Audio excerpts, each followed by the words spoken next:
누군가가 나에게 뭔가를 주려고 할 때 기분이 좋죠, 그죠? 웬만한 건. 그런데 그 물건보다 더 중요한 것이 있는데 그걸 누가 주느냐 하는 거예요. 특별히 좋은 물건을 나에게 줬을 때 나랑 상관없는 사람이 주었다라고 하면 뭔가 한 번쯤 다시 생각해야 됩니다. 그죠? 그것 잘못 받았다가는 낭패 볼 수가 있습니다. 하나님도 우리에게 이것저것을 많이 주세요. 근데 하나님이 주시는 것은 어떤 경우라도 버릴 게 없습니다. 우리에게 좋은 것을 언제나 준비하시고 우리에게 주시는 거예요. 그래서 하나님이 주시는 것은 내가 다 받아도 된다. 그런데 특별히 우리가 꼭 받아야 할 것이 몇 가지가 있다는 것을 사도 바울은 데살로니가 교회에 얘기하고 있습니다. 그 중에 첫 번째가 뭐냐 하면 말씀을 받으라는 거예요.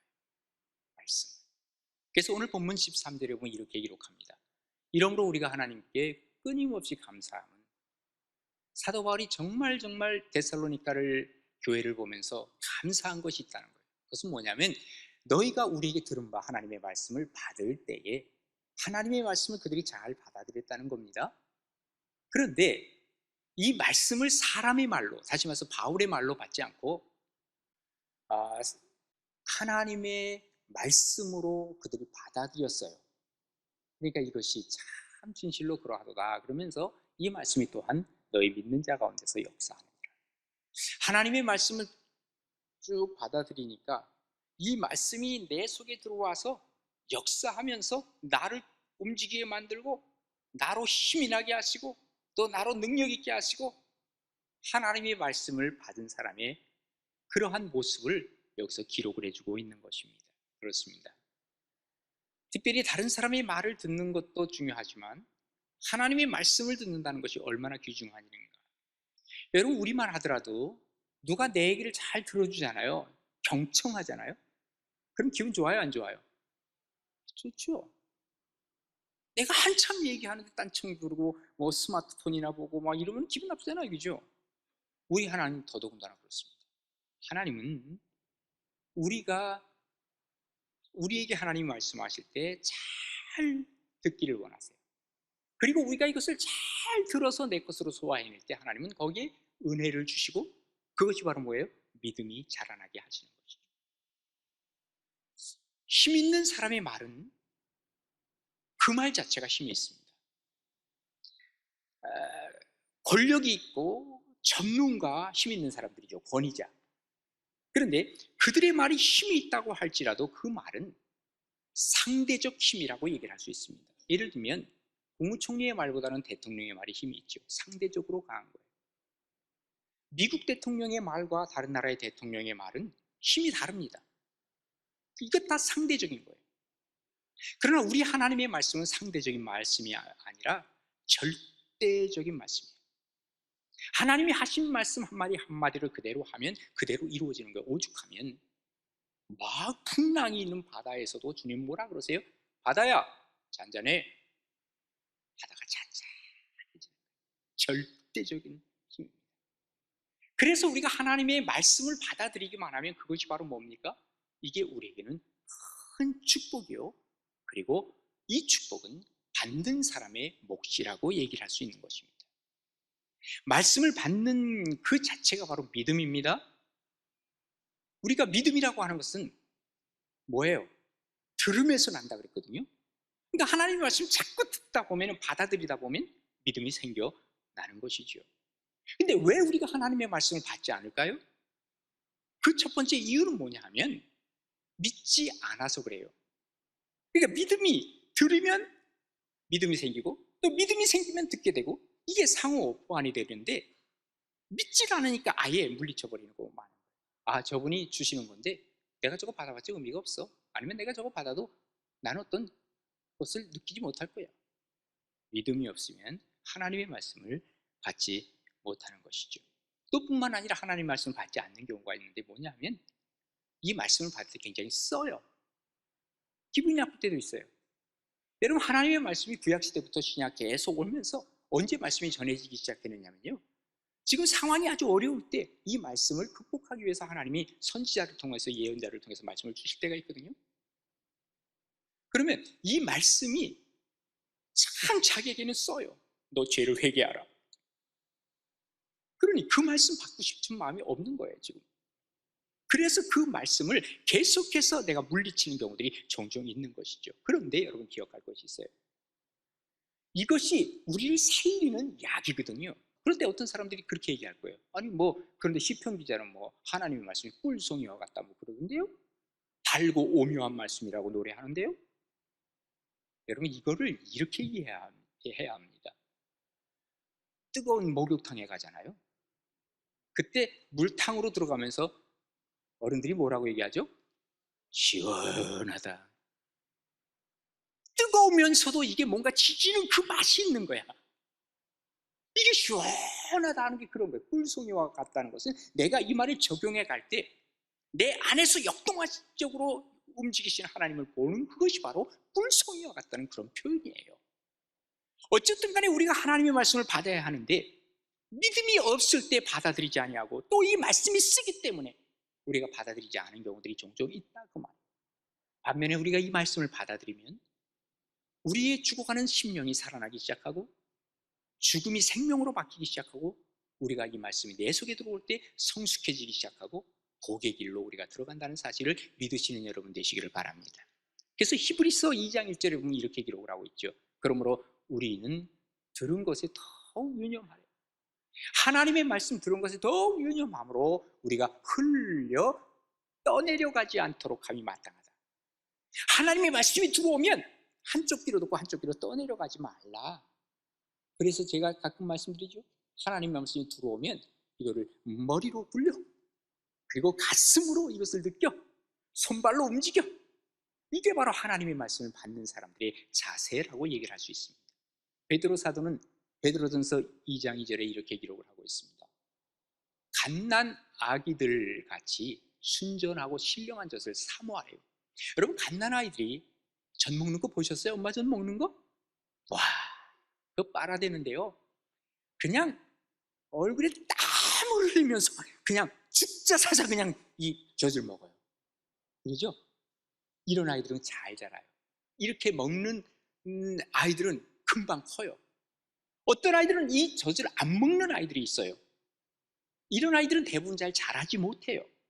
그러면 이런 아이들은 대부분 어떠죠? 징징대요. 여기 하나님의 말씀을 순전하고 신령한 젖을 사모하듯이 사모하래요. 그리고 이것은 그로 말미암아 너희의 구원에 이르도록 자라게 하신대요. 우리 신앙이 자라는 거예요. 너희가 주의 인자하심을 맛보았으면 더욱 그리하라. 하나님의 말씀을 계속 받아 먹으라 그 말입니다. 우리가 영적인 양식인 하나님의 말씀을 받아 먹지 않으면 어린아이들이 젖을 먹지 못하는 것과 똑같아요. 자라지 못해요. 자라지 못할 뿐만 아니라 애들이 뭐 한다 그랬어요? 징징댄다 그랬어요. 투덜투덜거립니다. 교회 오래 다니는데 이상하게 말씀을 받아들이지 않는 사람들은 투덜투덜거려요. 남들은 다 기분 좋게 신앙생활 하는데 뭐가 그렇게 불만이 많아? 이거 거의 말씀을 제대로 받아먹지 못하는 사람들의 특징 중에 하나라고 얘기를 할 수 있는 것입니다. 말씀을 내 것으로 받을 때 하나님은 나를 크게 쓰시고 위대하게 쓰십니다. 여러분 성경에 나오는 모든 인물들을 보세요. 이 사람들은 전부 하나님의 말씀이 들려질 때마다 귀를 쫑긋 세우고 하나님의 말씀을 들었어요. 사무엘 같은 사람이 뭐라 그럽니까? 주님 말씀하세요, 종이 듣겠나이다. 이런 마음을 가지고 말씀을 받아들이는 사람들은 신앙이 성장할 뿐만 아니라 하나님께서 크게 쓰시는 사람들이 된다는 것을 우리는 성경을 통해서 배워가는 것입니다. 신앙 성장은 말씀에 대한 태도와 비례하고 있습니다. 그래서 이것을 예수님은 옥토에 뿌려진 씨앗이라 그래요. 예? 이것을 내가 옥토에 밭을 만들어서 씨앗이 뿌려지면 말씀을 그대로 쏙쏙 받아들이는 거예요. 여기에 30배, 60배, 100배의 결실을 거둔 거예요. 그래서 하나님이 주시는 것 중에 우리가 꼭 받아야 할 게 뭐다? 하나님의 말씀을 받아야 돼요. 이 말씀을 받아들이는 그 순간에 우리의 신앙은 자라기 시작하는 거예요. 예수님을 닮아가는 거예요. 말씀을 거부하는 그 순간부터는 내가 가지고 있던 것까지도 나는 신앙을 잃어버리게 되는 거예요. 여러분, 하나님 앞에서 말씀 잘 받으시는 우리 가나안 교회 모든 성도들 되시기를 주님의 이름으로 축원합니다. 두 번째로 우리가 받아야 할 것은 고난을 달게 받아야 돼요. 오늘 본문 14절에 보시면 이렇게 기록하고 있어요. 형제들아, 너희가 그리스도 예수 안에서 유대에 있는 하나님의 교회들을 본받는 자 되었으니, 유대교회가 뭐예요? 처음에 초대교회를 얘기하고 있어요. 예루살렘 교회, 안디옥 교회를 얘기하고 있어요. 그런 교회들을 너희가 잘 본받았구나. 그들이 유대인들에게 고난을 받은 것 같이 너희도 너희 동족에게서 동일한 고난을 받았느니라 그랬거든요. 그래서 교회들마다 교회가 생기기 시작하고요, 그 다음에 또 교인들이 생겨나기 시작하면요, 진실한 성도들에게 꼭 따라오는 게 하나 있어요. 뭐예요? 고난이 따라오는 거예요. 그런데 이 고난이 오면서 어떤 사람은 퍽퍽 쓰러지는 사람이 있고, 어떤 사람은 고난이 있을 때 고난을 받아들임으로 말미암아 이 고난을 통해서 오히려 더 성장하는 사람이 있어요. 고난이 왔을 때 두 길로 나눠져요. 신앙은 영적 싸움이에요. 그래서 고난이 따라오게 되어 있어요. 고난이 내게 없다, 나는 뭐 신앙생활하는데 고난이 여태껏 없는데요, 미안한 얘기지만 혹시 하나님 앞에 불순종했거나 아니면 세상에 타협하고 살았기 때문에 그런지 몰라요. 나중에 보면 이게 더 큰 고난이 찾아올 수 있어요. 그런데 이 고난이 오게 되면 이 고난을 통해서 이 고난을 어떻게 극복하느냐가 더 중요한 거죠. 예수님도요, 시험이 왔어요. 나에게 절만하면 천하를 네가 받게 될 거야. 그런데 주님께서는 그 길 가지 않았어요. 오히려 십자가의 길, 고난의 길로 들어섰어요. 하나님의 사람 중에서, 성경에 나오는 인물들이나 이 땅에 사는 사람들이나 하나님의 사람 중에서 고난이 없었던 사람 있나요? 있으면 저에게 얘기해 주세요. 죄송하지만 한 명도 없습니다. 성경에 나오는 하나님이 쓰시는 사람 중에 고난 없는 사람은 아무도 없습니다. 단지 이 고난을 딛고 일어서느냐, 이 고난 때문에 넘어지느냐가 차이는 거기에 있는 거예요. 늘 말씀드리지만 이 고난이 왔을 때 이 고난 때문에 넘어지는 사람, 이게 거침돌이라고 생각하는 게 고난이에요. 그런데 어떤 사람은 이걸 딛고 일어서요. 누가 딛고 일어서게 하죠? 우리 주님께서. 그러면 이것은 거침돌이 되지 않고 디딤돌이 된다는 사실을 우리가 알고 있습니다. 그래서 신앙의 선진들을 다 보면 고난을 이겼어요. 그래서 우리가 그분들을 뭘로 보는 게? 교과서로 보는 거예요. 그래서 우리가 성경을 읽으면서 이 고난을, 이 사람은 이렇게, 야곱은 이렇게, 요셉은 이렇게, 아브라함은 이렇게 극복을 했으니 나는 어떤 유형인가 우리가 보면 돼. 그리고 내가 그 유형을 내 것으로 가져가면 되는 거예요. 그러면 나도 똑같은 방법으로 이겨낼 수 있는 거예요. 여러분, 이 고난에 대한 생각을 잘못하면 위험합니다. 하나님이 허용하신 것입니다. 요즘 우리가 새벽에 욥기 보고 있죠? 하나님이 허용하신 고난이에요. 자칫 잘못하면 고난이 왔을 때 우리 패배의식에 쌓여있는 사람이 있습니다. 내가 이 고난을 어떻게 이겨요? 난 못해요. 고난이 너무 크게 보여. 맞아요. 고난 나는 이길 수 없어요. 그럼 어떡하라는 거예요? 고난이 오는 그 순간에, 이 고난을 오는 그 순간에 주님을 초청하고 주님을 내 속에서 완전히 모시려고 했을 때 이 고난을 이겨낼 수 있는 거예요. 그래서 이사야 선지자를 통해서 하나님이 주신 말씀이 있죠. 이사야서 35장에 보면 이렇게 얘기해요. 하나님이 하신 말씀이에요. 너희는 약한 손을 강하게 하여 주며 떨리는 무릎을 굳게 하여 주며 겁내는 자에게 이르기를. 하나님이 하시는 말씀이에요. 너는 굳세게 하라. 두려워하지 말라. 보라, 너희 하나님이 와서 보수해 주시고 보복해 주실 거야. 주님이 오셔서 이제 너희를 구해 주실 거야. 이렇게 전하라는 거예요, 이사야에게. 그러니까 우리가 고난이 왔을 때 하나님과 함께 당하는 고난이라고 한다면 결코 이것 때문에 넘어지지 않는다는 거예요. 오히려 이것을 딛고 일어선다는 거예요.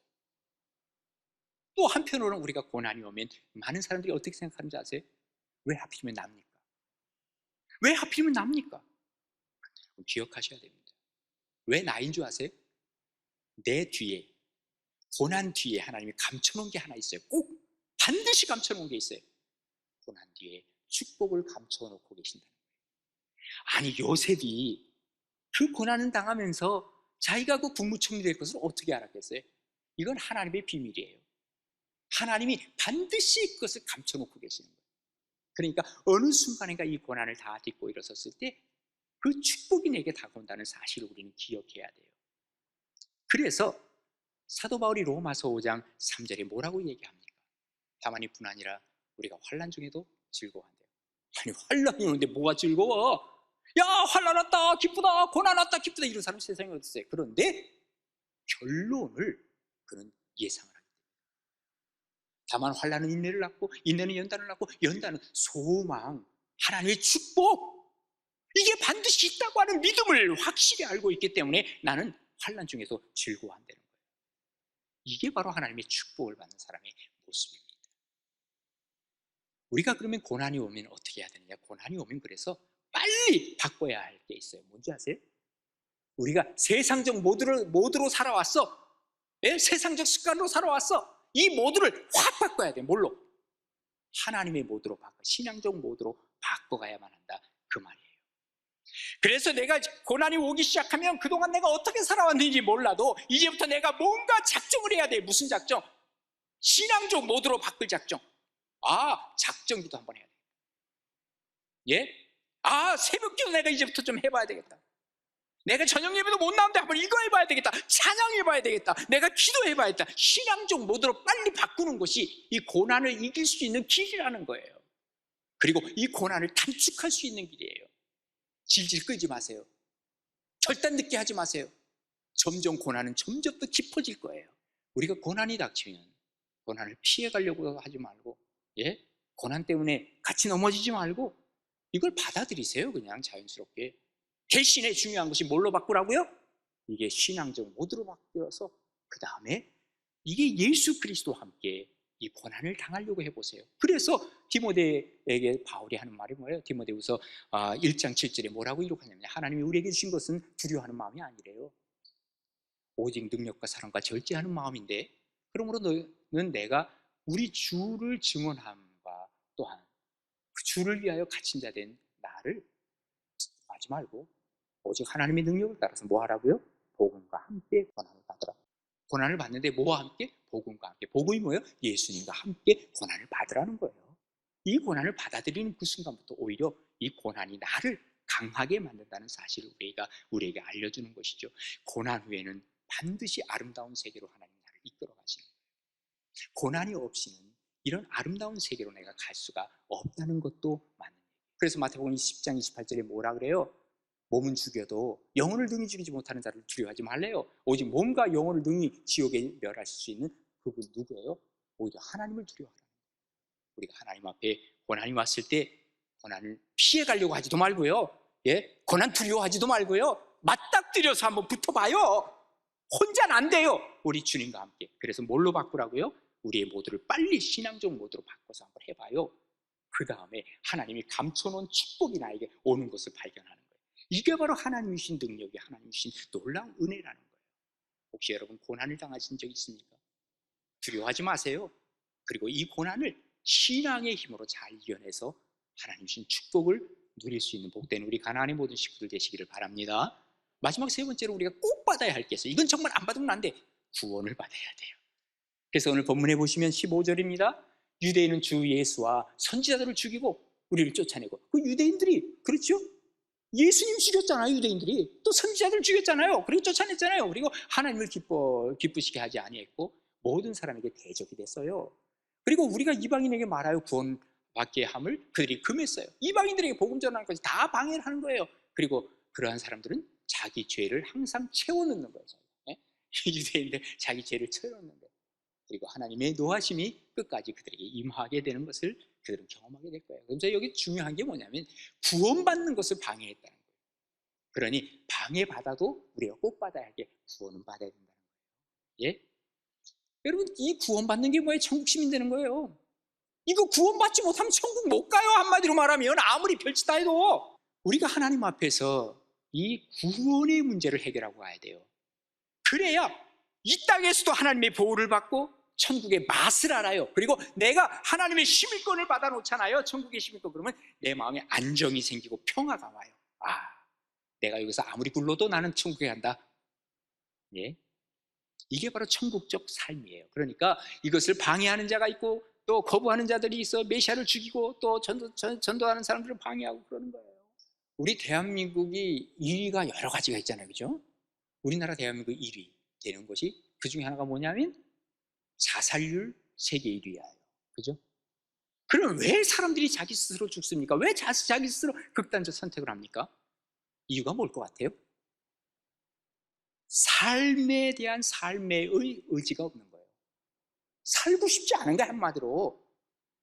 그러니까 스스로 생명을 끊는 거예요. 여러분 말씀드렸지만 생명이 뭐죠? 날생자에다가 명령명자예요. 그러니까 살라고 하는 명령을 받은 게 우리가 사는 생명이에요. 그런데 왜 이 명령을 버립니까? 이유는 분명합니다. 뭐 내가 명령받았나요?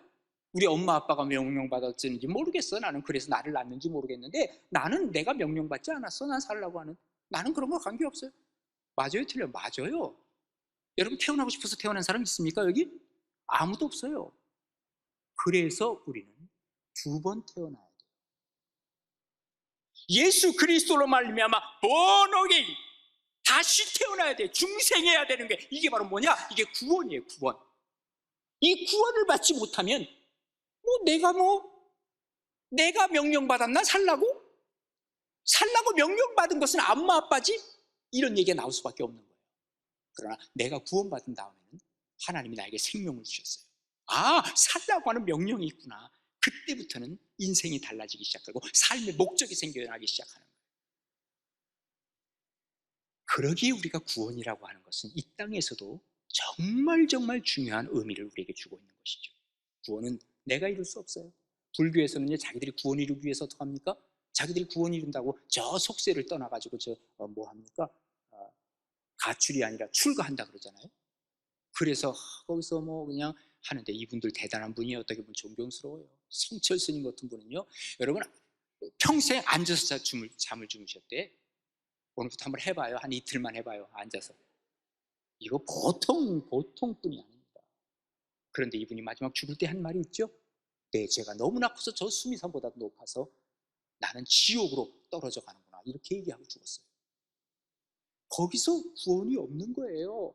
에베소 2장 8절을 보세요. 이게 바로 하나님이 하시는 거예요. 너희는 그 은혜를 인하여 믿음으로 말미암아 구원을 받는, 믿음으로 구원받는 거지 다른 것을 할 수 없어요. 이것은 너희에게서 난 게 아니야. 우리가 아무리 하려고도 안 돼. 하나님이 주시는 선물을 받아 구원을 받는 거예요. 우리가 행위로서 난 것이 아니라 누구든지 자랑하지 못하게 하려 함이라고 했어요. 병이 걸리잖아요. 병이 걸리면 딱 맞는 약을 먹으면 딱 낫게 돼 있어요. 구원에 딱 맞는 약이 있어요. 구원은 지금 죽음으로 가는 거거든요. 이게 어디서 나온 약인지 아시죠? 천국제약 주식회사에서 나온 거예요. 하나님이 만드신 약이에요.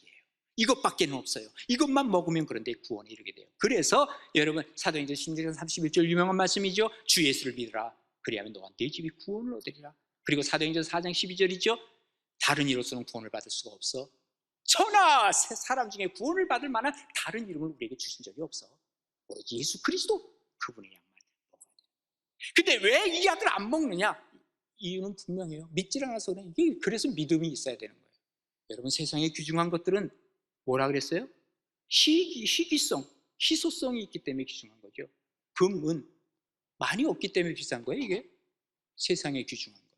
그러나 하나님 나라에 귀중한 것은 풍성한 거예요. 하나님 우리에게 거저 주신 게 뭐죠? 공기, 물, 거저 먹어요.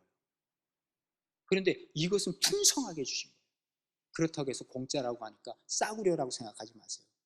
싸구려 해서 공짜가 아니에요. 우리의 믿음을 가지고 이것을 받아먹을 때 하나님 주신 은혜라는 거예요. 자, 구원의 확신이 안 와요? 집에 가서 한번 하세요. 하루만 시간 내보세요. 하루만. 구원의 확신이 올 거예요. 어떻게? 하나님은 나의 하나님이십니다. 하나님 나의 주인이십니다. 하나님 내가 믿습니다. 아마 하루 종일 한번 외쳐봐요. 확신이 올 거예요. 이걸 외치지 않으니까 그런 거예요. 좀 찬양을 하더라도 말이죠, 소리 높이 한번 찬양을 해보세요. 그냥 남들 찬양을 들어. 자기는 안 하고. 요즘 마스크 쓰니까 또 얼마나 좋은지 몰라. 요즘 입도 뻥긋 안 해. 제발 그러지 마시고 확신을 가지고 좀 찬양도 해보세요. 확신을 가지고 기도해보세요. 확신을 가지고 말씀 들어보세요. 하나님께서 우리에게 구원의 역사 주시는 것을 믿으시는 여러분 되시기를 바랍니다. 하나님 앞에 우리가 받아야 할 것이 뭐가 있다 그랬어요? 첫 번째, 말씀을 받아야 돼요. 또 뭘 받으라 그랬어요? 우리가 고난도 달게 받으세요. 그리고 하나님 앞에서 구원 받으면서 우리의 인생이 변화되고 하나님 주시는 능력과 하나님 주신 놀라운 은혜가 여러분의 함께 하시기를 주님의 이름으로 축원합니다.